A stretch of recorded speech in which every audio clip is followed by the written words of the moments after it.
Welcome to the Great Coaches Podcast. To me, being perfect is not about that scoreboard out there. This is a chance of a lifetime. When you can understand the person, you can then work towards a common goal. We are all on the same team. Know your role and do it to the best of your ability. Focus on the fundamentals. We've gone over time and time again. Your defense has got to be better. Leave no doubt tonight. Great moments are born from great opportunity. Hello and welcome to the Great Coaches Podcast, where we believe that there is no algorithm for leadership, and so we interview great sports coaches from around the world to try and find ideas to help us all be better leaders. Our great coach on this episode is John Kessel. As a volleyball player, John participated in 16 US Open championships and played professionally in Europe. He started coaching at the collegiate level in the USA in 1971 and led teams to national titles in 1986 and 1987. He was team leader for the 2000 USA Olympic beach volleyball team in Sydney, which brought home 1 gold medal, and for the 2004 USA Paralympic women's sitting volleyball team in Athens, which came home with a bronze medal. But it's as a coach and administrator, though, where he has had the most profound impact on the game that he loves. He has worked for over 30 years at Volleyball USA and 20 years at World ParaVolley. He is an author of 12 books, including the Impact Coaching Manual, which is now in its 33rd edition. He has been inducted into the Volleyball Coaches Hall of Fame and in 2007 was named a Sports Ethics Fellow by the Institute for International Sport. John consults to other Olympic sports, in fact well over 20 and travels around the world talking about coaching, in particular in the youth space. This was one of those interviews which I would classify as a masterclass. Among the many highlights that John shares, some that resonated with me afterwards were his view that the player who knows why they are doing something will beat the player who knows how to do something. The power of praise as a coach and looking for ways to catch people doing the right thing and reinforcing those. And how he defines success as a coach as never being an athlete's last coach. And just before we go to the interview with John, if you enjoy listening to the podcast and would like to learn more, then head over to our website where you will find loads of exclusive audio and video content that you can download and share to bring a different context to the challenges that your teams might be facing. And if you're looking for a coach yourself, then consider elevatedleadership.com.au.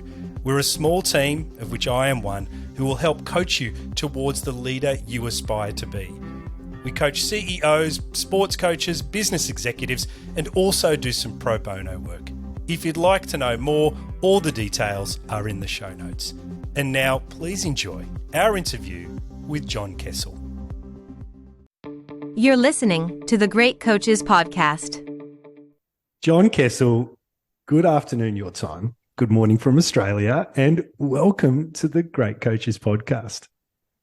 It's great to be here, and I love the country that you live in, Australia, having lived there for nearly a couple of years of my life. And you guys have a great place to live and grow up with your kids and everything else that you do there. Such a sporting country too. I love it. Well, John, tell us where you are today and what you've been up to so far. Yeah, I'm in heaven. I'm in a magical valley at 3,000 meters, 9,000 feet, sitting in about an hour and a half west and south of Denver, Colorado. And it's a legacy project since I left USA Volleyball with my wife, Lily. We are creating this legacy of a veteran and first responder healing project. Excuse me. It's a magical valley. The Ute Indians have been here for over 1,000 years, and we have prayer trees on the property, and we have a fly fishing stream and a pond and 3D archery where you get to shoot a 3D Tyrannosaurus Rex that's 7 foot tall. And, it's just a great place to heal and recover because our closest neighbors are essentially about 10 miles away. And so it's very dark sky and very quiet and lots of time to think. We brought up the Women's Olympic water polo team here just before Tokyo. They did a 10-day retreat, and 7 of those days was a silent retreat. Nobody talked on property. They wrote on whiteboards for 7 days as they got ready, and then they won the gold medal in Tokyo. Wow. So magical place. I'll put the link in the show notes so everyone can see it. But having looked at the images, it really is something quite special, and hope to visit you one day there. But before we talk about visiting, we need to talk about volleyball, because your experience is long and storied. And in fact, we've interviewed other people on this podcast that have mentioned your name, most prominently, of course, Hugh McCutcheon. But John, you've experienced some of the greats in the volleyball world up close. Now there's people like Doug Beal, Hugh McCutcheon, Toshi Yoshida, Lang Ping, my mistake, and of course Marv Dunphy. But John, from this experience, seeing these people up close, what is it you think the great coaches do differently that sets them apart? Wow. The first thing that comes to mind is that they're great storytellers. And they're very consistent with the culture they're bringing. And by storytellers, let me tell a story. I'm flying back from the 88 Olympic success in a gold medal with Marv Dunphy. Back then, you could just walk around the airport, right? Or around the airplane. And I was getting ready to write a brand new book for beginning coaches called Impact, Increased Mastery and Professional Application of Coaching Theory, which we put on people for about 30 years when you're a brand new coach. Marv did his thesis on John Wooden. And I said, in 25 words or less, after 100 hours of interviewing this fantastic coach, arguably, according to ESPN, the number one coach in any sport in our first 50 years or the last 50 years, said 25 words or less, what should a brand new coach know? And he said, I don't need 25 words, John. I just need 2. Be consistent. And when I think of those names that you shared, they're different, but they're all consistent to who they are. And they are, so you're not getting a Dr. Jekyll, Mr. Hyde type coach, They would never treated everybody the same because we're all different.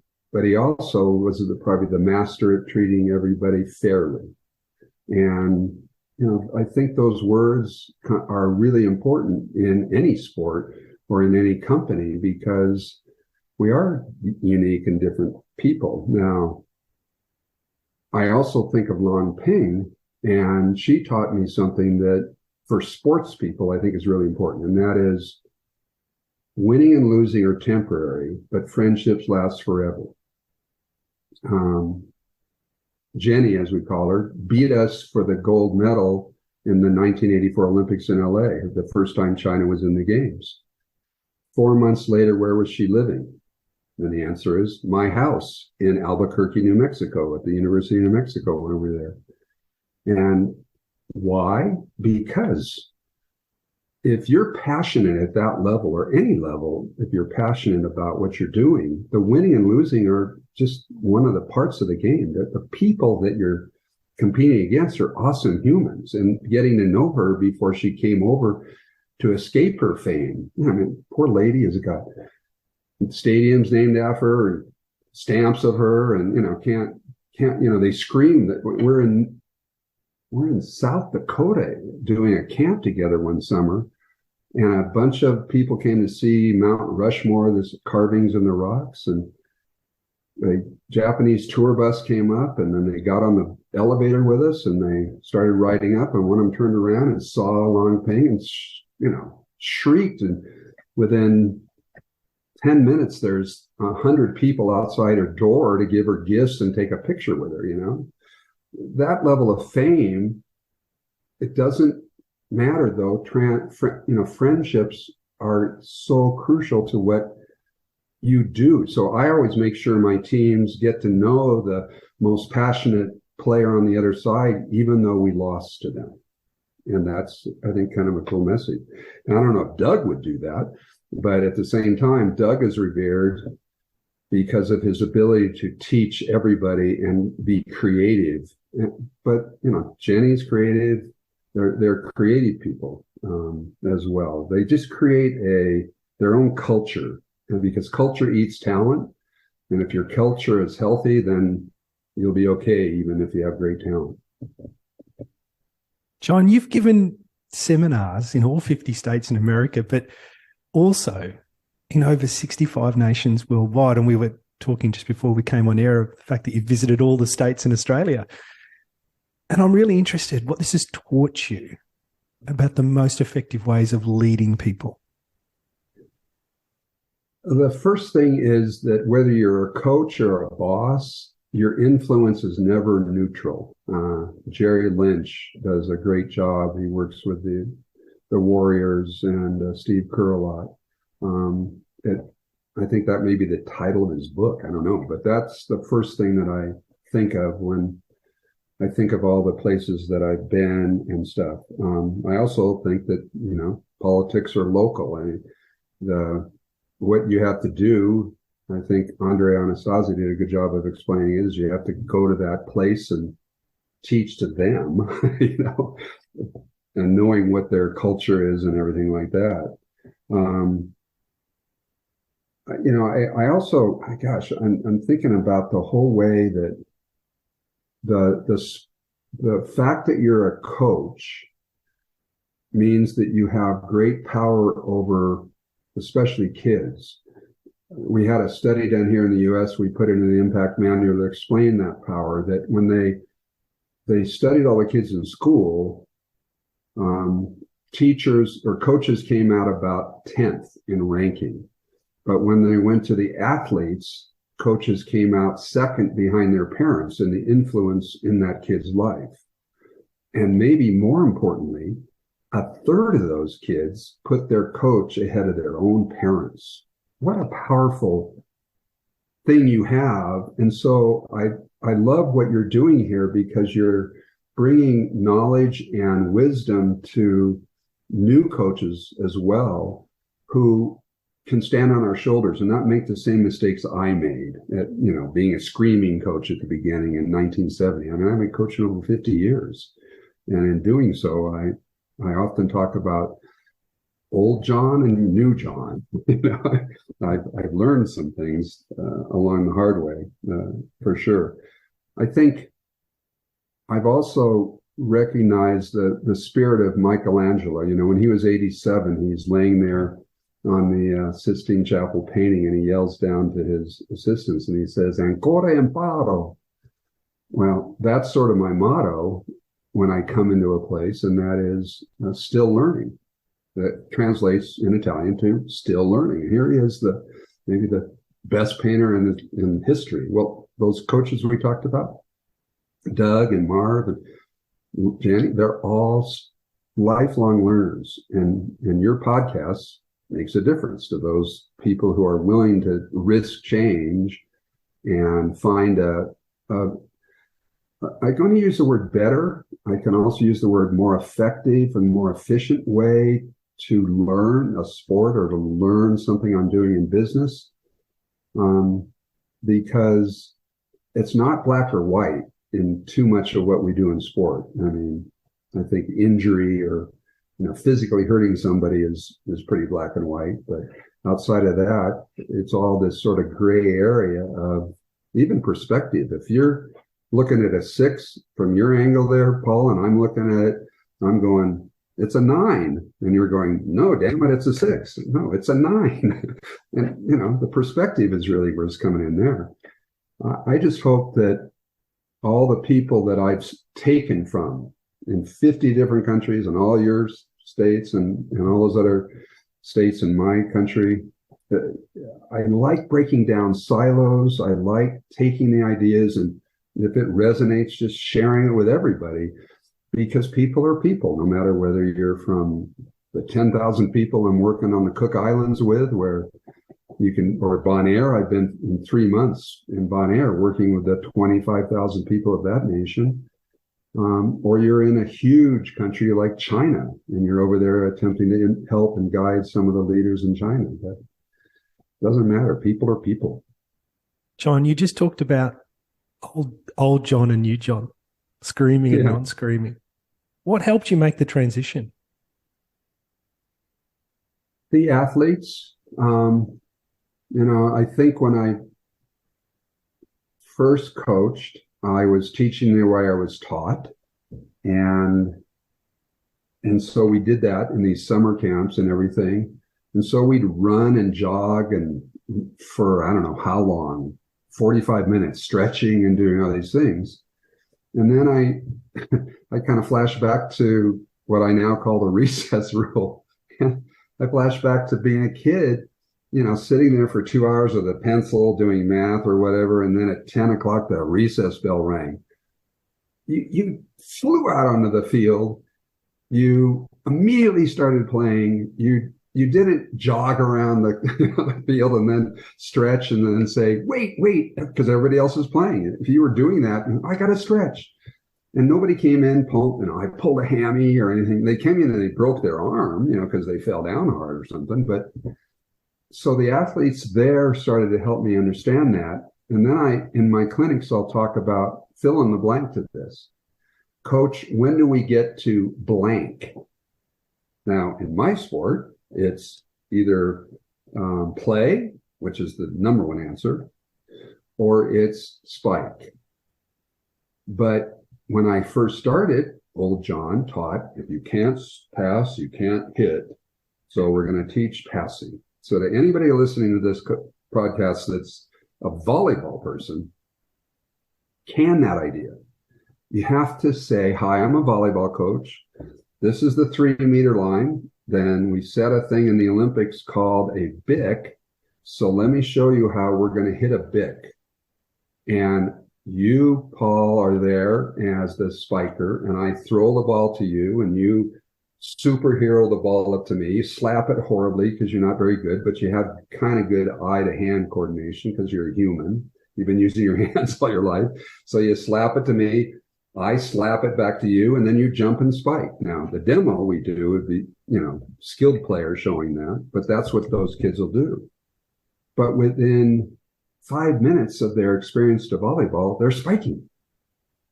Well, that's fun. And when I taught forearm passing first, and I still see this in well-intentioned, loving coaches and clubs and programs that are growing the sport for us, they say, can't pass, can't hit, and they forearm pass the ball. And the first time a kid that's 8 forearm passes an adult ball, they kind of look shocked, and then they come back to the end of the line, and then they circle up and they pass the next one, and they're rubbing their arms. By the time they've circled it 3 or 4 times, when they're walking away from the athlete, they're crying and holding their arms. And I joke about if I came in and did that now, the kid would go home and say, Mom, can I get some ice? And open up the freezer and get the ice out and start rubbing on their forearms and go, Mom, this sadomasochist came to school today. Do I have to play volleyball? I don't want to play volleyball. That's not how you introduce it and make it a joy anywhere in the world. When you start spiking first and slapping it as a form of setting, and then you teach them the serve, which is in my control, and then you finally get to forearm passing, because you got to know how to do that. By the time you get to forearm passing, they're hooked. They want to keep playing volleyball. So that's some of the best messages I think I've learned around the place, that matter the most to me, at least. I don't know. John, there's a fascinating aspect to your story, and you've worked with youth teams all the way up to national Olympic teams. That's something that many coaches do, but you've also worked across Paralympic, Deaf Olympic, and able-bodied sports. And my apologies for that use of the word able-bodied. I'm just not sure how else to describe athletes on the Olympic stage. But in fact, you're the coach with the most diverse background I think we've interviewed so far. And given that diversity is now a topic that's in the mainstream and it's talked about every day, I wanted to ask you, If someone was listening and wanted to bring more diversity of ideas into their own teams, or diversity of people as well, where would you tell them to start? So your country and our country are more advanced in this first start, but all businesses, I think, can consider this when you look at the number of CEOs that are male. I would simply say hire/get more women on the team around your team if you're a sports coach.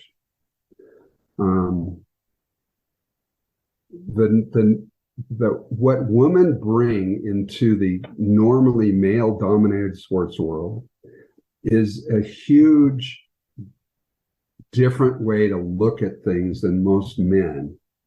And whether they're disabled or their race doesn't matter. If you bring women in, they're hardwired differently than men. I'm a biology economics major from 50 plus years ago, right? And in the biology side, women are more important than men for the survival of the species.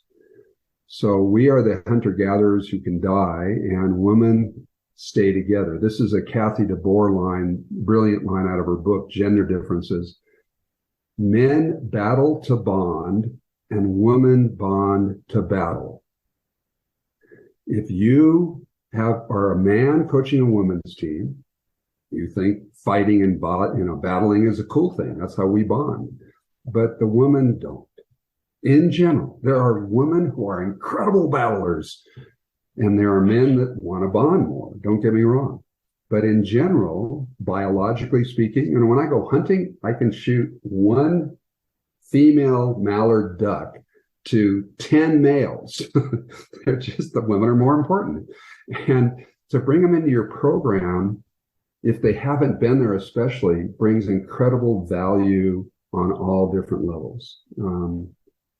And that's why it's wonderful that in the Paralympics, we have men and women's programs, not just men. And in the Deaf Olympics, there's beach and indoor teams that are men and women.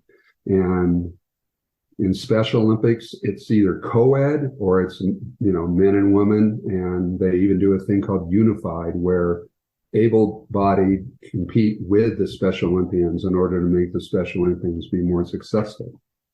Beach and indoor. At the world championship level, these are all the joy of, volleyball happens to be, Paul, a sport for a lifetime. I just came back from Dallas, our U.S. Open. There's an 80 and over national championships division going on as we speak, 80 and over. And yet we have a national championships for 11 and under. So if you choose to join the sport a little later in life, you still can play in the World Masters. And, Australia's hosted the World Masters, and it's an incredible opportunity to play a true sport for a lifetime with very low injury. And it also, it builds, you can't be a star in volleyball the way you can in other sports, because it takes 3 hits before you can, 2 hits before you can be the spiker and be the ooh or whatever. It's a real true team sport. And it's also a crazy sport. Don't get me started on the uniqueness of volleyball, other than to say, as we spoke, that on an average at an elite level, it takes 100 spikes to touch the ball for 1 second total. And so in volleyball, more, I think, than most sports, anticipation and reading what's happening on the other side of the net is incredibly important. It is the number one skill above anything technically, in my opinion. And most of our top players would probably agree. They certainly know that it matters in serve receive.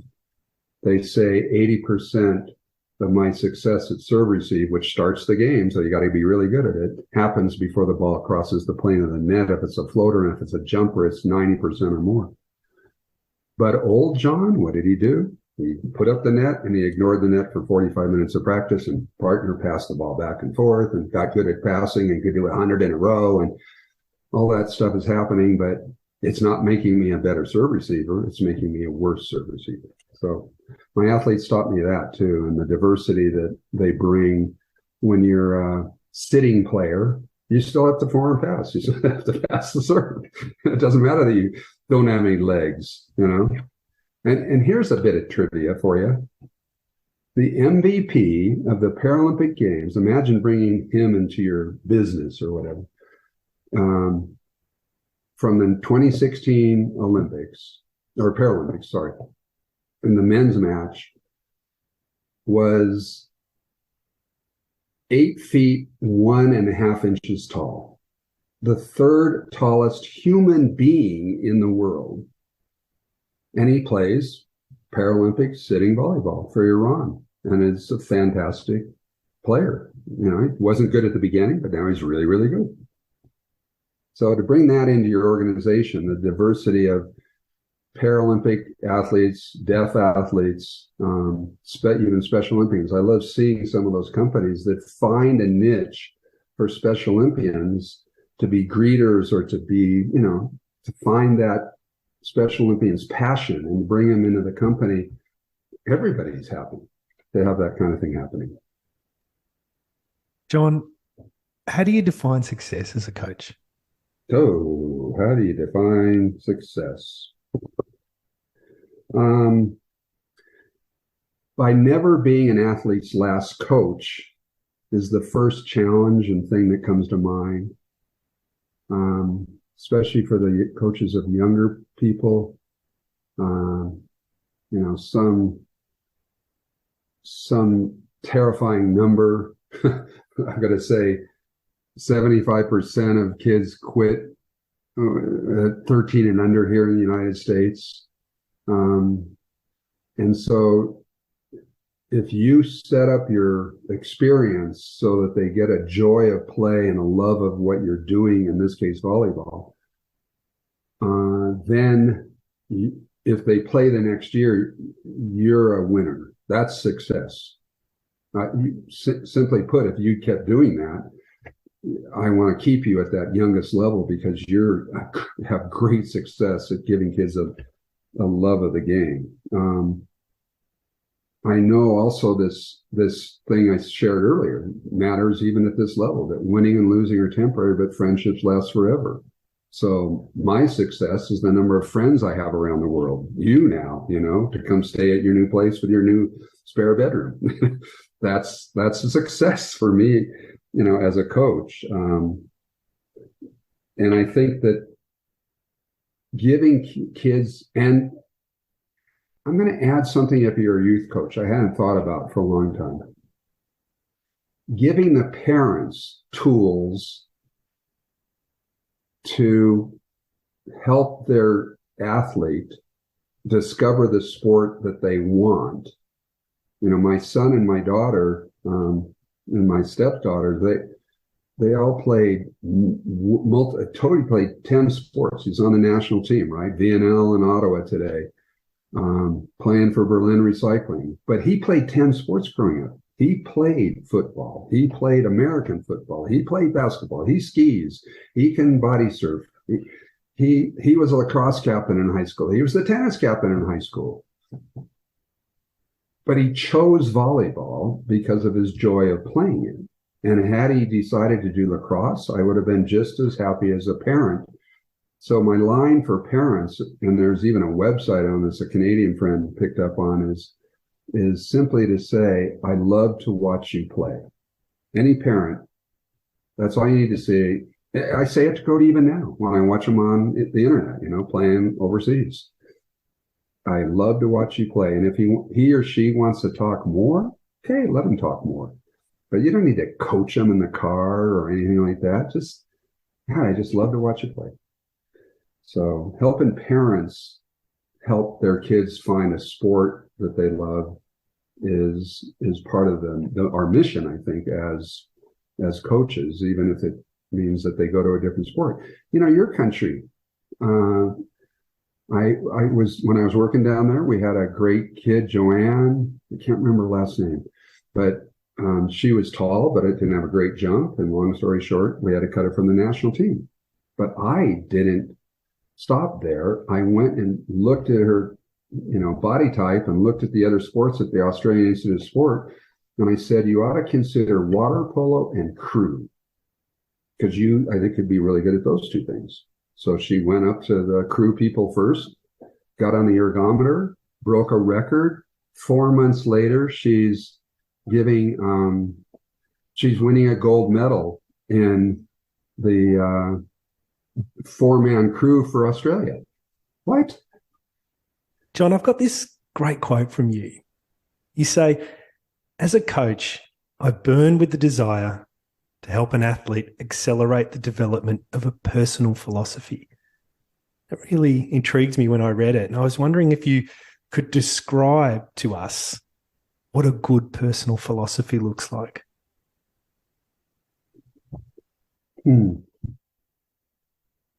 I think you should be able to summarize why you either do your sport or why you coach that sport in 3 to 5 words. It's not an elevator pitch. It's the core of why you do it. In my case, I would summarize it to develop amazing leaders. Not in the last probably 8 years, because of what's going on here in the US, I'd probably even also add 2 more words, and citizens. Because we seem to be stopped teaching civility and teaching democracy and teaching government in school, and it becomes this sort of free-for-all. That said, no matter what, you've got to develop amazing leaders. See, we're sharing ideas that may resonate across all businesses, but it also, we have to understand, if we're a sports coach, that only 1% or 1% of 1% get to the elite Olympic level. And at the college level here in the States, 3% or so go on to play collegiate sport.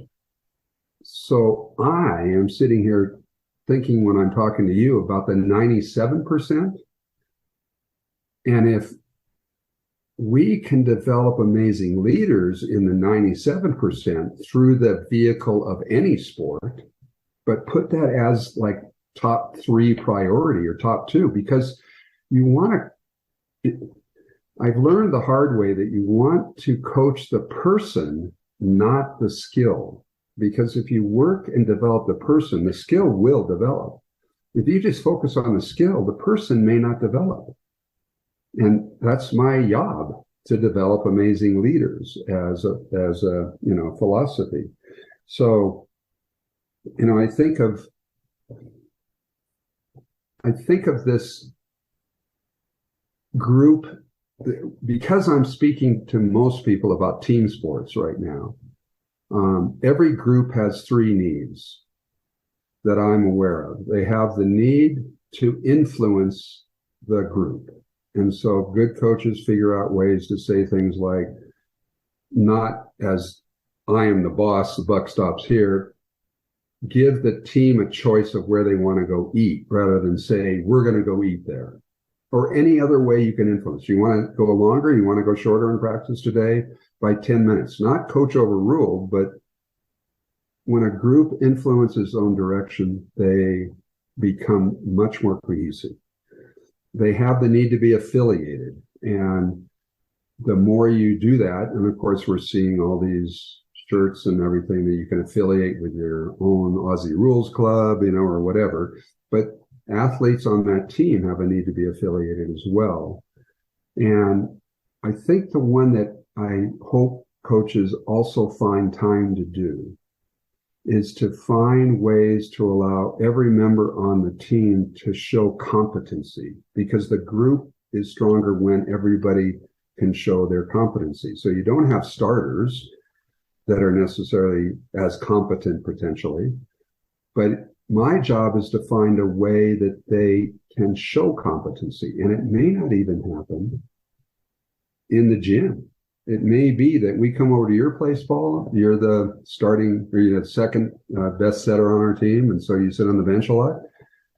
We come over to your place and you cook an incredible Aussie meal. Well, that competency of your chefness, that competency that you are a great water skier, to the group meets the needs of everybody and helps you be a stronger teammate, even though you're still the second setter. And those needs, I think, need to be addressed. Now, in my case, I have a drawing that I put up on, USA Volleyball's website of a player that asks 30 questions in a person that looks like they're kind of blocking, and it's a front and back page. And I ask questions like, what's your favorite number? What's your favorite room in the house? What's your favorite time of day? What do you have a dog? What's your favorite pet? And all these questions, including what's your favorite candy bar, so I can reward sometimes in the proper moment. But it's because kids don't care how much you know about your sport until they know how much you care about them. And when you're brand new in a business or whatever, you want to collect this info. I mean, we just had this happen with one of our heavy equipment drivers here up at the Valley. We discovered things about him we had no idea until we talked to him to find out more than just the fact that he's a hell of an equipment driver. And that bonded him to this group that is working to help vets and first responders. Really important stuff, I think, to get done. John, in your writing, you often use the phrase, you should turn your wounds into wisdom. It comes up in many of the wonderful blogs that you write for USA Volleyball. Could you share with us one way that you've done this? The storyteller in me can't do one. I think it's incredibly important. From a wounds to wisdom, my wisdom now says, the more I can bring humor into my workplace or to my program as part of the team around the team and the travels that we do, the better. So he's not from your country, but you watch him a lot. John Kessel is an incredibly gifted leader and thought teacher and comedian. I mean, he's phenomenal. Well, a lot of people don't know, and I can send it to you to send out to people because it's hard to find on the internet, but he wrote an article for Forbes called "No More Mistakes and You're Through." And what it means is that if you do what you're already doing, we aren't ever going to advance. You have to challenge yourself and do new things and make mistakes as part of your process of learning. And if I see you making mistakes, then I see you getting better, and that's good, and that's part of learning. That's his article that said it. So my hero, I have 2 or 3 copies of him up here at the lodge, is the Black Knight, Monty Python's Search for the Holy Grail, because you see him get his arms chopped off and come back here, I'm going to bite you. So when I think of wounds to wisdom, that guy got wounded 4 pieces and he's still fighting back, and hanging in there. Now, I will say this, that perhaps the most important article I've ever read, and again, I can share it with you. You probably can find it online. It's called Decisions. And it was in Science magazine in about 1985. So one of the most important articles I've ever read that influenced me in this, injuries into wisdom, the things I learned from my mistakes, is an article on Dr. Daniel Kahneman, whose books are fantastic reading for coaches and businessmen alike. But he's a psychologist economist from Israel, and the article called Decisions, it talks about how if humans phrase things, we're very loss averse. So if you phrase it one way, 2/3 of humans will pick this answer. And even though the answer is identical, if you rephrase it so that the loss appears to be the other way, they will change their answer. 2/3 will pick the other way. Where this comes into play for sport and for any coach listening, humans have variability. We're not machines. We're not made out of steel and can do 99.999% accurate. We make mistakes. When you're a kid, the variability is really wide. And as you get better, the variability goes down. But if you go to the FIVB website and look at where the setter is touching the ball during this VNL tournament going on for men or women, it's going to be the shape of a bell curve. Because we have a target, but we're humans. When you hammer when you hammer a nail 100 times, and then you look at the head, even though you hit it 100 times, you look at it and it's the shape of a bell curve, because we're human. We make mistakes. We go on hot streaks and cold streaks, which don't exist. They just are perceptions. All that goes to Decisions article. For me, Kahneman was speaking to Israeli fighter pilot instructors about the power of praise and how punishment doesn't work, except in very ineffective and non-creative ways where it does do some things. But in sport, punishing an athlete is traditional maybe, but not effective for learning and creativity. And one of the instructors, when he heard this, raised his hand and said, with all due respect, Dr. Kahneman, what you're saying, I think, is for the birds. I have praised my pilots after a good landing, and invariably they do worse. And I have chewed them out in the tradition of my military, because these are multi-million-dollar aircraft, and invariably after the chew out, they do better. Don't be telling me that, punishing someone doesn't work and praise does. My experience contradicts you. Kahneman said in this article, the next sentence, it was the most exciting moment of my life to realize that these gifted coaches, teachers, were being fooled by regression to the mean. So this is the wounds, this is the wisdom part. My wounds are the errors and my being harsh after mistakes. But let's use you as my player now. What he's saying in regression to the mean is that if you, Paul, pass on average 5 out of 10, and then you go on a streak of 10 in a row, after those 10, should I praise you, punish you, or ignore you? And I would argue praise.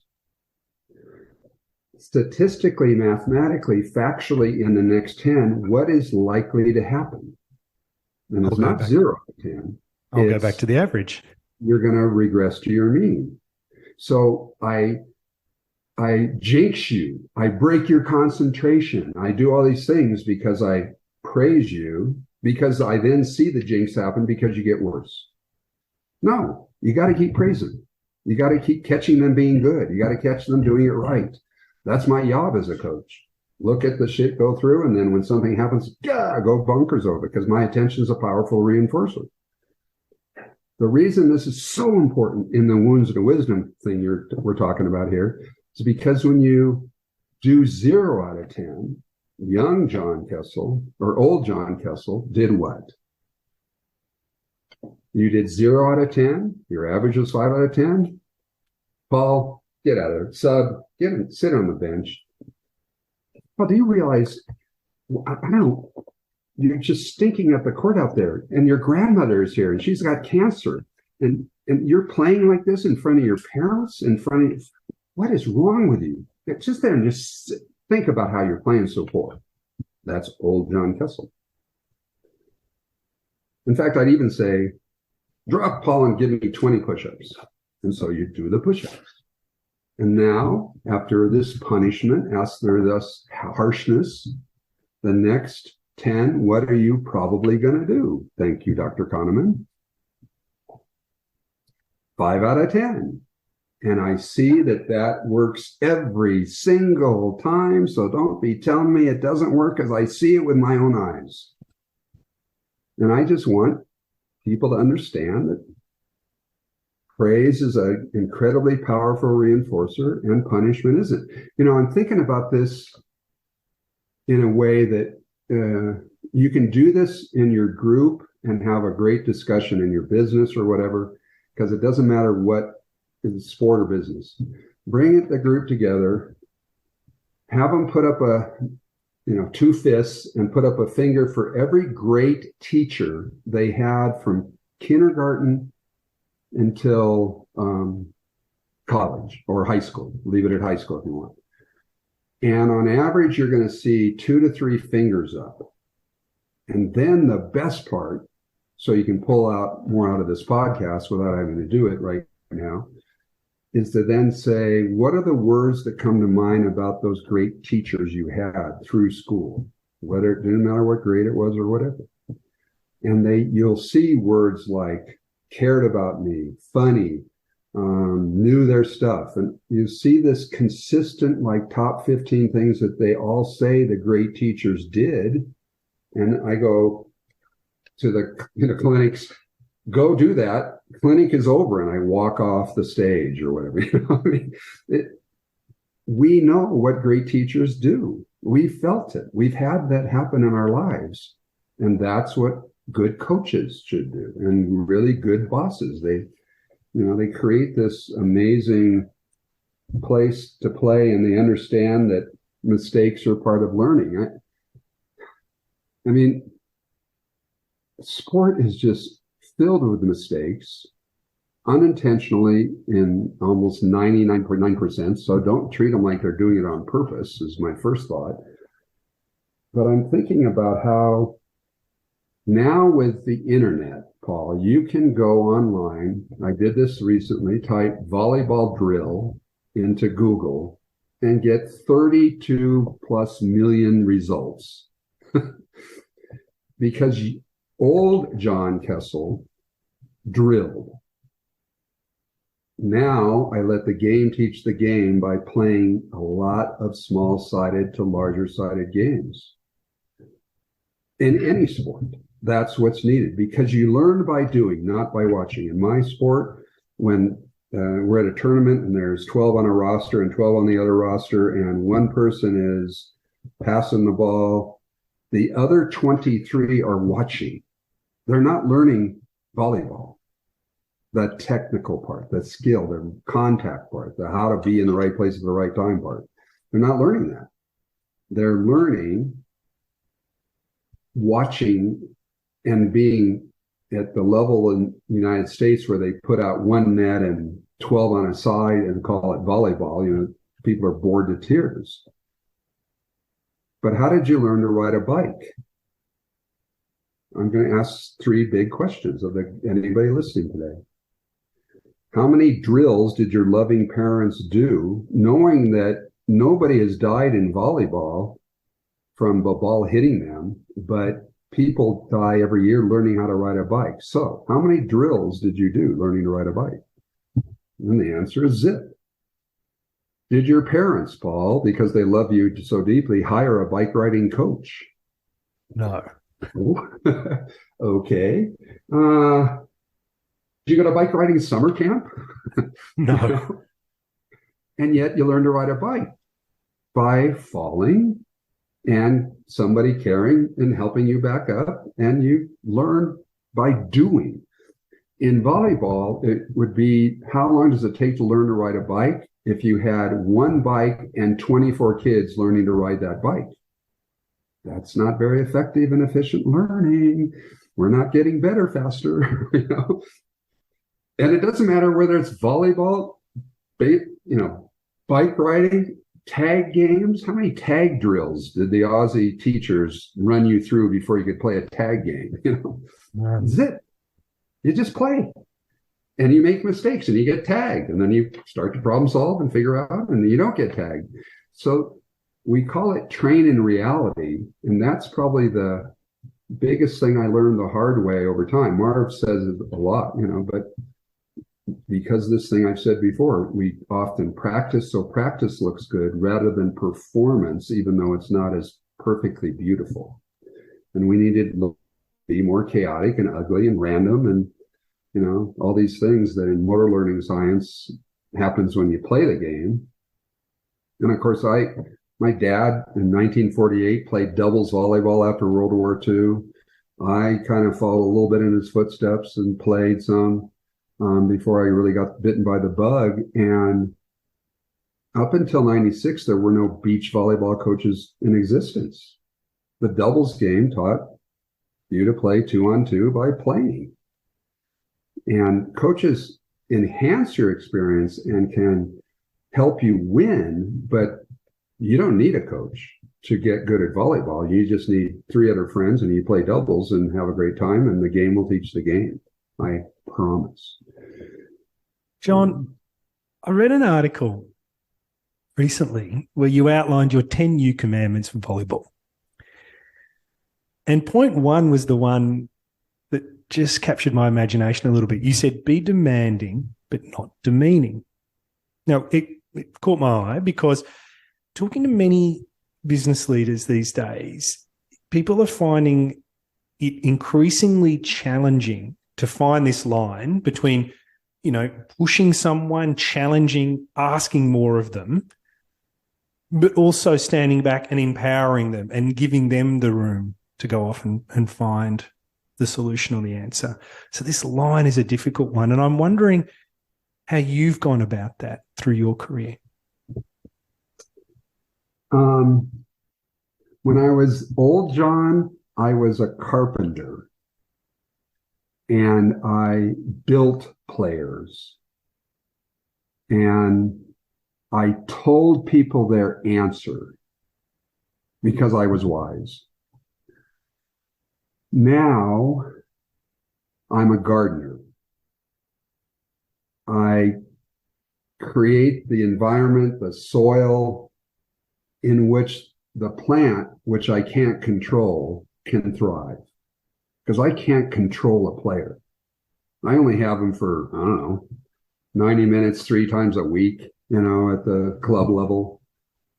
Everything else that's happening in their lives, you can guide them to being resilient. You can guide them to be more self-confident. You can give these leadership skills that I'm talking about, the person, not the player, not the skill.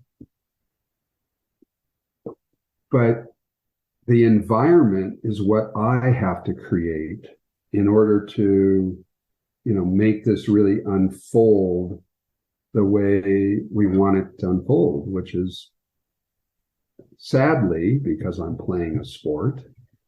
I did a research study in 1995 after 100 years of volleyball, and I found one high percentage point that happened in sport. And it doesn't happen in all sports, but in volleyball, it doesn't.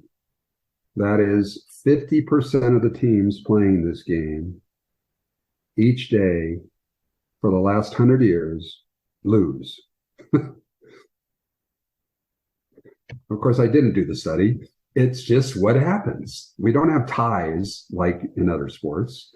We lose or you win. So if you're outcome focused, it's going to be difficult. If you're process focused, like the great Bill Walsh said, the score takes care of itself. So if you provide this environment, if you know your athletes, the way Andrea talked about, in great ways. If you've got this piece of paper that says, oh my God, he loves to fly fish. Let's take everybody fly fishing and he's going to be competent and nobody else is going to know what the hell they're doing. And he's going to, feel good about himself, and you might even develop some other great fly fishermen. You create these environments and let the natural stuff happen through competition. Now, it does point out something that as a young coach, I forgot to do, and that was score. Because if I'm sitting here saying repeatedly, train in reality, well, when Cody plays against somebody up there in the VNL, there's going to be a scoreboard. And when they play in front of their parents, it goes 0-0 to 0-1 or 1-0. That's reality. I didn't compete enough. I didn't score enough. I didn't put that part into my training enough. Not that it's always going to be there, but because you can score cooperatively, where you and I work together to keep the ball off the floor, or you can go transition, where it's kind of like table tennis in the United States, where you pick the server by going ping, pong, rallies, on, and then you fight, that transition scoring. Or you can be competitive, but you don't have to be competitive 1-0, 1-1. You can, how many of this bucket compared to the other half the team in this bucket? Who gets done faster? Who gets it to it quicker? Who gets the highest number of successes in a row, who gets how many X out of Y, and the other group gets to do X out of Y, and then you change the groups. So there's a game called speedball, which is kind of like Monarch of the Court on steroids, where the ball is constantly in the air. And I'll run a 90-minute practice and think I've done well. And if I haven't done speedball, my kids will come up and go, Coach, when do we play speedball? Because they want to play, and it's small-sided games and they're having fun. Well, now my kids come up to me, and after I describe the game or the scenario and how we're going to, this is what's going to happen, if I haven't told them, my kids, this is, an Aussie secret to share down to you guys. My kids come up to me and then they go, Coach, how do we win this one? And then I create them influencing it. How do you want to score it? And they can tell me a lot, or I might say it this way, or I might have an idea, but there's like 100 ways to score volleyball. Doug Beal, that name we mentioned at the beginning with Bill Neville, they created a thing called wash scoring, where you don't get a point just like you normally do. You have to get 3 in a row to get a point on the big board. And it's called a wash because if you get one and then stop me on the next one, it's a wash, and it's 0-0 still. And even if you get 2, if it's a 3-point wash, you got 2 in a row, but I can stop you on the third, it's a wash. It's still 0-0, and we start again. That is fun. That is training in reality. And that's a way to score all sorts of things in a lot of different sports, too. So maybe the non-volleyball people will pick up an idea there, too. John, you've also been awarded a Sports Ethics Fellow by the Institute for International Sport, which is a tremendous honour, I think, to have at the end of your coaching and administrative career. But when it comes to the ethical challenges that many leaders will face at some stage, what advice do you give them on navigating their way through it?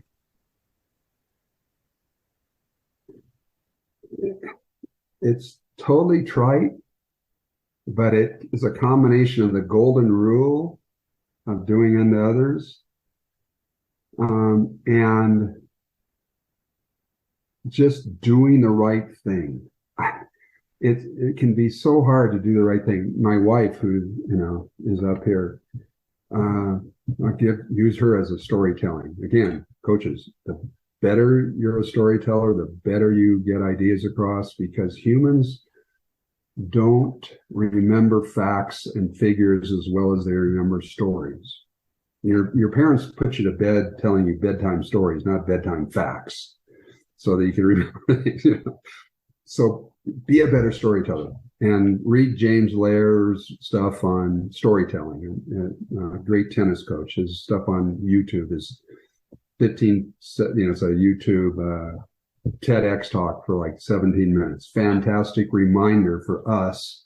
We will be better if we become better storytellers and work on telling our things through storytelling.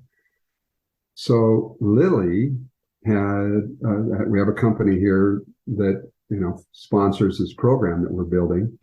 And in a nutshell, her past accountant left and quit and retired, and the new accountant came on board and found out that we had failed to pay a couple $1 million in taxes. The old accountant, who is off the books now, did it wrong. Lily had no question. She didn't say, I'm not going to tell the government, because they didn't find out about it, for 7 years. They're not seeing it. She immediately let the IRS know, and, we've been paying it down since. So the ethics side is just simply do the right thing for the athlete in this case, because the athlete now through some of the questions and the time you spent with them, you're going to be better able to do the right thing. It also flashes to mind, Paul, the concept of what I learned, I think Karch and Sue Enquist came up with this, is that, for years, we called them substitutes. Words matter. You have done a fantastic job of not saying the word try. Words matter. And in Sue's case, They're not subs, they are game changers. All 6 of those kids sitting on the bench, their job, and you've defined it to them by being as specific as possible. When they studied John Wooden, 76% of his words to his athletes was specific. That's a great target to reach for. I didn't do it young. Here's young John Kessel, the old John. That's it. Reach. Don't do that. I like that. There's no specificity in that kind of coaching. You can still say, way to go, because I do still. I say, way to go. But then I put in a comma and I fill in the blank with what the way to go is about, or else they're never going to know what you're shouting way to go about. I need to be more specific to be a great boss and a great coach. It's really important. And in the words that, we say, there are 3 words that I'd love for your listeners to get rid of. One is try. You do it or you don't, Yoda style, but it's really, if I had said, Paul, I will try and make this call, what am I really telling you? I'm not going to make this call. Party at 8, I'll try and be there. I'm not going to be there. That's human. I use the word try to give myself an excuse because it's totally different if I said, I will be there, because then I go. So just get rid of the word try. I mean, Sisu does something like do or do not, and then they finally just say do it. They don't even have a do not. They just say do, up in Finland and stuff. The other word is but. That is a really great microphone system you have and everything, but. So what's coming next? Invariably, some slam, some negatory thing about what I just praised you about. And it takes away, it slams the door on you hearing that I think you've got a great system. And it doesn't matter what I'm saying. When I go, blah, blah, blah, blah, blah, but something negative is coming, something that blocks hearing it. If I change it to and, that's all I got to do as a coach. If I look at you and say, that's a great mic system, blah, blah, blah, and you're thinking he's going to say, where did you get it? Or what is the, you're not thinking but and that I hate it. So get rid of the word but. And the last word is get rid of the word try. And I'm going to let that story go by because it would take a few minutes about how I got rid of the word don't, known in Italy, only to say that the human brain has a difficult time understanding the word don't. When I say don't pitch them high outside, the next thing you see is the pitch goes high and outside. That's a World Series classic example. And you can come up with so many examples of don't, and all they hear is the other words, and then they do it. We need to simply think about what we should do in the next one. See, every problem you're going to have, and I think about this as we wind this down, I know, every problem a coach or a player is going to have has a past, a present, and has a future. You can't control the past. You can learn from it, but you can't control. So 1/3 of your problem's gone. And if you think you can control the future, then, you haven't seen what's happening in Ukraine. You haven't seen the meteorite coming through the guy's house and killing him. You can't control the future. So another 1/3 of your problems are gone. You, great athletes, great bosses, keep their crew in the present mindset. It's called, the USOC, Sean McCann calls it, a right here, right now focus. I remember seeing Marv in the 88 Olympics. We're 13-7 on the Russians in the site, the game. If we win 2 more under side out scoring, we're going to win the gold medal for the second time. And Marv pulls the group together and he says, okay, on this play, and it was 13, you only had to get to 15. He's saying, this is what you're going to do. He didn't talk about the next point. He talked about that point. That's what great coaches help their athletes focus in on. because you can't control the past and you can't control the future.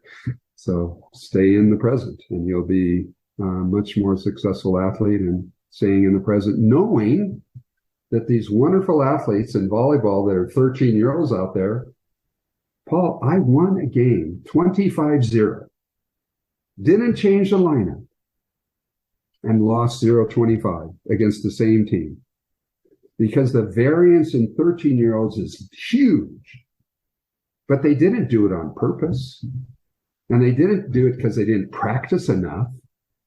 And to add to that, I'll give an example of humans don't do this on purpose. It's just part of the randomness of sport. I'm looking at the 1988 Olympics in Seoul. China had won the 82, 83, 84 gold medal, 85, 86, 87, everything. They're in the semifinal match against Russia. They'd beaten Russia 21 straight times. They had 9 returning gold medals, as I recall. And the score of that match, Russia won 15-0, 15-9, 15-2. Hello? Do you think they didn't practice enough? You didn't think they didn't care enough? No. It's probably why we love sport. The shorter the matches are, mathematically, the more likely there is an upset. The longer they go, it's called finite Markov chains. The longer it goes, the more likely the better team will win. We have taken our game from side out when I first learned it, where we're playing at 3 o'clock in the morning because you can play for 20 minutes and the score is still 0-0. We've taken it to rally scoring. Why? Because it creates more upsets and lets smaller nations win against the bigger, better teams. And it does. Now, did the college coaches in the U.S. like it? No, because they're threatening their job security. But it's better for sport that there's more upsets likely to occur. Well, to take it to the final example, Paul, if you played Roger Federer a tennis game to 1 point, 1 serve, you might win every now and then. But the longer you play Roger, the more likely he's going to beat you. And you don't have to get much better to beat teams much more often. It's if I win 50% of the points and you win 50, we win in tennis. I'll use tennis as an example. We win 50% of the sets, games, and matches mathematically. But once you get to 53 points, dropping me to 47, and there's a 5-point difference, you win 80% of the sets and 90% of the matches. And all you got was consistently 5 points better than me. You just have to look up finite Markov chains in sport and you'll see, how this unfolds. So, my point is to give kids a love of the game, a passion to play through a possible bad coach for a season because they love the game so much, develop their leadership skills, develop that person. That's the 97% of us job, because we're not up at this level that gets the top 1% of 1%. But I don't think the principles change a whole lot up there. We're still teaching them to be competitive and have fun. Cody loves to play. Just loves to play. Watch the Brazilians. They love to play. They just happen to be really good at it. So, John, if I could finish with one last question, I'd like to precede it with a quote of yours. You say, "I want to develop the person. We must remember as coaches that the kids play the game, and the more they touch the ball, and I don't touch the ball, the better they get. It's about developing the person over the player and the player over the skill itself." And you've talked a little bit about this idea through this interview. But with this context, John, I'd like to ask you one final question, and that is, what's the legacy that you hope you've left as a coach? I'll bet I've helped many sports. I've worked with about 25 Olympic sports at an elite level, feeding their coaching education program with ideas. I hope that we get better at breaking out of the silos, because we kind of live in silos and we do just our thing, or even our club just does, instead of inviting an opposing club over to share training ideas, because Carl McGowan said this, a rising tide lifts all boats, as a reminder that when we help our opponents get better, we raise everybody. And that's worth doing, because in doing so, we're also helping humanity get better through sport, which is, developing more leaders and things like that. I think of another idea is that, old John Kessel, the very young coach 50 years ago, had athletes that would pass the ball, air, and then their head would swivel to me for the answer. And everybody's head would swivel because I was the source of all knowledge. Now, I would challenge anybody listening to stop coaching that way, traditionally, being the source of the knowledge, and to guide discovery. This is a term that I use all the time now. And it can be even more intricate, but I'll just keep it simple. Guided discovery means, rather than me say, put your right foot forward, I ask you questions, and it may take 3 questions for you to understand that if you put your right foot forward as a setter, the ball is going to stay off the net, which is a good mistake, rather than tight to the net, which is a bad mistake. But I don't tell you that by saying facts or telling. I ask questions until you say, oh, then I should do this. A great example in my sport, because here's old John Kessel. Old as in 50 years ago old. Somebody would hit the ball down by their ear. And I can still, to this day, hear myself saying, reach, get on top of the ball. I was a negative coach in my youth. Don't drop your elbow. I'm using the don't word. Now I'm saying, keep your elbow up. And I said that for 5 or 6 years, and it never solved the problem. And then I sat back and thought, the coach who knows why beats the coach who knows how. The player who knows why will beat the player who knows how. I was way too much in the 70s a how person.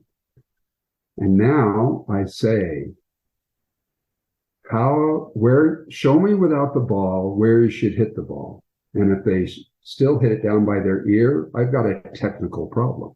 But as we said earlier, being in the right place at the right time is really hard in volleyball, because it's going really fast and you're only touching a ball on the forearm pass at, 0.2 of a second, and it's spiking 100th of a second. And, you've got to be in the right place at the right time, and learn to be that by looking through the net and playing balls over their net, not from in front of the net.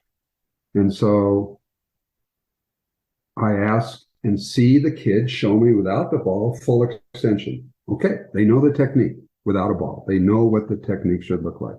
All right, it's time to go do it. Why are you hitting it here? They don't know the answer. Okay, let me guide your discovery. If you went sooner, where would the ball be? And they process and they go higher. If you went faster, where would the ball be? Higher. So if you went later or slower, where would the ball be? Lower. So are you hitting it at full extension or too low or too high? Well, I'm hitting it too low. So what do you need to do on this identical or similar ball to hit it at full extension? I need to go sooner or faster. Show me. And then you're done. And that is real coaching, in my humble opinion, as opposed to the coach from 50 years ago that just kept, commanding them what to do and got mad when they didn't do it because they were humans and I didn't understand regression of the mean, and that they were going to make streaks in a row, good and bad, and they're going to be human. They're going to be little humans or whatever. So I don't know. I think of that. I'm going to share a couple other thoughts that come to mind. One is, because I love humor and the joy of playing, I love teaching my kids and introducing them to whose line is it anyways, and even challenging them to do some of the skits that happens in that amazing show. Because, they also say, if I'm developing leaders, that most people their number one fear is what? Public speaking, right? Public speaking. Oh, no, I can't do it. Even my wife says, John, you go do it, all the time. I go, you're good at this. No, you do it. Well, I know that show has helped my kids be very successful in being creative, because those guys are brilliant beyond words, and they're a great, thing to ascribe to and do similar. The other part, this started our conversation when I was working in Bonaire and had heard you do the Hugh McCutcheon talk, and that is how punishment is a methodology that doesn't result in great success and creativity, and we need to get rid of it in sport. So there's a movie called Buck, and it's about a horse whisperer who literally trains horses and never punishes them. And I think we as coaches, if we look at some of the amazing things animal trainers can do with any animal, including getting the dolphins to dive down and find mines in a harbor and stuff that the Navy trains, 100% of that training is positive reinforcement. It is not punishment. You can't say to the dolphin, do this, because it doesn't know English. You can't demonstrate like I do, because it's not going to figure it out. You shape their behavior through positive reinforcement and not through punishment. And they do amazing things in all sorts of stuff, including horseback riding and everything. And so I really got a lot out of that movie, Buck, because he taught me some things on how to coach humans better through how he was coaching horses. And I think one of the best books out there is Galloway's The Inner Game of Tennis. Even his revised version is great, but for some reason I'm probably hooked on the old version. But his, because in closing we would say, Paul, how much of this game is mental? And when I ask that around the world in all the countries, they all say 80%. And then I go, how much are you training mentally? And their answer is 10%. And you go, okay, we got to bridge that gap. And so now we're back to developing the leadership, developing the empowerment, because we know that which you teach, you learn. And if that's the case, get your kids to do a lot more of the coaching younger kids and letting you stand back, running the entire practice for, the kids that are 3 years younger than them. Because me, this old 70-year-old guy, I'm showing a 13-year-old a pass and they're looking at me going, is he going to fall over? They're not going to. But if it's somebody that's only 3 years older than them, they can relate to that and copy that and have a role model in that. So I highly suggest remembering that which you teach, you learn, and letting your kids coach more, and you just help guide their discovery more. John, it's been that for a wrap. It's been amazing listening to you. It's like a lifetime of wisdom and insight condensed into an hour, and can't thank you enough for the preparation you did for today, but also the honesty and candor with which you've answered my questions. So I wish you all the best for the legacy project you're undertaking up there in Puma Hills. I'll put the link in the show notes and people can see how great it is. And I look forward to many more conversations with you in the future, actually, because there is many topics which we could circle back and discuss perhaps at another time. Yeah, being a sports coach is an amazing opportunity and responsibility, as we talked about, and that some of these ideas that you're sharing, not just my podcast, but if they go back and listen to more, they pick up those gems that make them a better, stronger, more effective and efficient and happier and fun coach, because you're going to lose 50% of the time, at least in my sport. Thanks, John. Thank you so much. Thank you. Hi everyone, you have been listening to the great coach, John Kessel. I hope you got a lot out of John's down-to-earth style and found a few ideas that you can bring back to your own dinner table, locker room or boardroom table for discussion. When I listened back, some of the other key highlights for me were the way he talks about his old self as a coach and how his motto these days comes from Michelangelo and means still learning. How the great coaches are great storytellers and they are consistent with the messages they deliver, and wanting to leave a legacy of having helped develop and empower leaders. I hope you enjoyed it as much as we did. And just before we go, if you have any feedback, then please let us know. We love the interaction with the people around the world who listen. It keeps us going, in fact. And so if you do have anything constructive, negative, or anything in between, then please reach out to us. All the details on how you can do that are in the show notes or on our website, thegreatcoachespodcast.com.